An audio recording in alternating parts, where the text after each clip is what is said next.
So if you ask most people why they're struggling to get lean, the typical answers you're going to get are losing motivation over time, lots of stress in life and things get in the way, there's some laziness, there's some procrastination, and some will just say they're not disciplined enough. Now, before we blame discipline and motivation on everything, in this video, I want to share with you 3 mistakes that I keep seeing time after time hold people back from getting lean that have nothing to do with discipline. So if you're someone who's looking to get down to 15% body fat and below, consider fixing these 3 things first, and I promise you're gonna see some amazing results. So without any further ado, let's dive into mistake number 1, which is letting your cheat meals get out of control.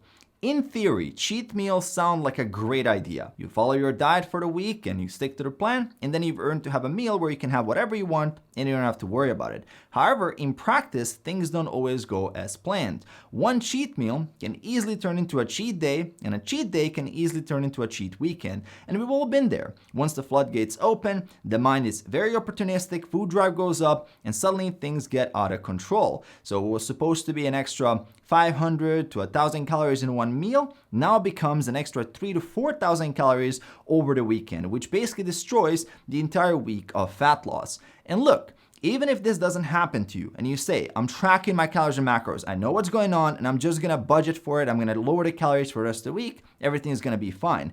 You still have to ask yourself, how much of your calorie budget is it worth spending on one meal or one day? And unfortunately, I see so many fall in this trap where they're basically suffering for the whole week just because they want to have 1 or 2 indulgences on the weekends. So their normal day calories are super low, their hunger is really, really high, their training is suffering, which is affecting how much muscle they can retain. They're also having to be very, very strict and precise with their food choices, and the diet is completely unsustainable. So instead of letting this get out of control, my suggestion is to be more planned out and moderate with your cheat meals or whatever you want to call them. My personal favorite strategy on those days is to save up carbs and fats from early in the day into the evening. So I'm just gonna have protein early in the day, and that's gonna give me about 12 to 1500 calories to play with for the evenings. And that's enough for me to have some food that I wanna have that's a bit different and in moderation. If I have another extra 400 or 500 calories of that food, that's still fine. I can easily compensate for that for the rest of the week. And I don't even call this a cheat meal. This is just smart calorie budgeting.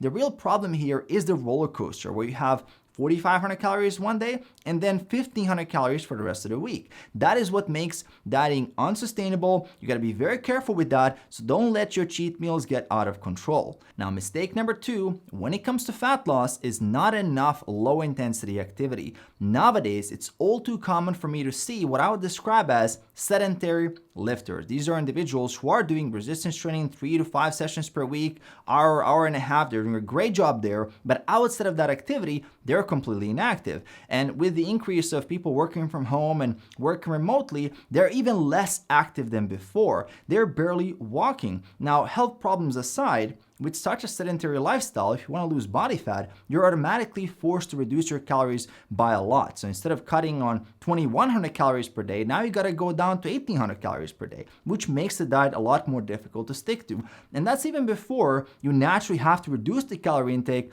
as fat loss slows down. So instead of being in this situation, my recommendation is to increase your low intensity activity by adding more walking to your routine. And if you can't walk outside due to bad weather conditions, or if it's not practical for you, then consider getting a walking pad plus a standing desk setup. This is a very easy way to knock out an extra 7,000 to 8,000 steps per day while you're doing some work or listening to your favorite podcast or watching your favorite TV show. I personally done this exact same thing recently as I was watching the season 2 of The Witcher, and I had a great time. So if you are that sedentary lifter, I recommend 10,000 steps per day. That will massively improve your recovery. It will speed up your fat loss. You will sleep better. And that's on top of all the other health benefits you get from not living that sedentary lifestyle. Now, mistake number 3 is something I call having fragile commitment. Most people, the way they see this journey is they think they're gonna get the right plan, they're gonna dial themselves in 100%,